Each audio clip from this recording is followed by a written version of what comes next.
Semaine décisive pour Trump, qui doit décider le déménagement de l'ambassade des États-Unis à Jérusalem. Et s'il reconnaît Jérusalem capitale d'Israël, j'ai l'impression que le Mashiach arrivera avant la fin de l'année. Ok.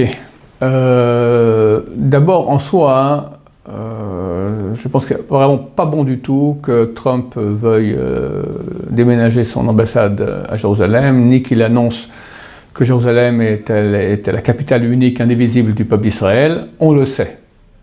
Que l'ambassade soit à Tel Aviv ou à Jérusalem, ça ne change rien pour nous. Peut-être qu'on doit faire quelques minutes de moins pour ceux qui veulent prendre un billet pour aller en Amérique. C'est tout à fait négligeable. Par contre, en cela, il y a un très grand danger. C'est vrai que ça nous fait très plaisir au niveau nationaliste, enfin on nous reconnaît, etc. Mais il faut comprendre qu'on est entouré de 300 millions d'Arabes, plus des musulmans dans le monde entier. On a 1,5 million d'Arabes dans le pays. Si on leur donne une petite raison bête comme celle-là pour commencer à faire des émeutes et peut-être voir une antifada, on va souffrir énormément, ça ne sert à rien. Ça ne sert absolument à rien. Jérusalem est indivisible, c'est une capitale depuis 3000 ans, tout le monde le sait. C'est pour ça d'ailleurs que cela dérange tellement. Ils le savent très bien. Allez le dire, à quoi ça sert? Ça va simplement exciter les foules. Ça ne manque pas d'Arabes qui, pour un petit rien du tout, ils s'excitent comme des dingues, et ça devient dangereux, même à l'étranger, d'accord.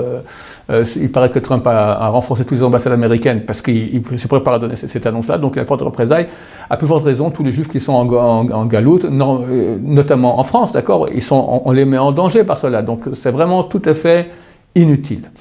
Si jamais toutefois il le fait, et que ça engendre ce que ça va engendrer, j'ignore quoi, c'est clair pour moi que c'est un signe très clair comme quoi nous sommes très proches de la venue du Messie. Ça concorde aussi au niveau des dates, donc je vous recommande de voir les cours que j'ai fait, Une odeur de Troisième Guerre mondiale, ainsi que le cours Trump et la conférence des 70 nations, où je fais un calcul, je montre que la vie d'Ishmaël correspond en fait à la longueur de la période de la royauté du monde arabe, d'Ishmaël, et que dans ces calculs, on peut toujours se tromper, je me trompe toujours, ça devrait être pour 2018. Donc on y arrive, et le point par lequel nous définissons quand commence la royauté d'Ishmaël, c'est exactement Jérusalem, la conquête de Jérusalem par les Ishmaélites.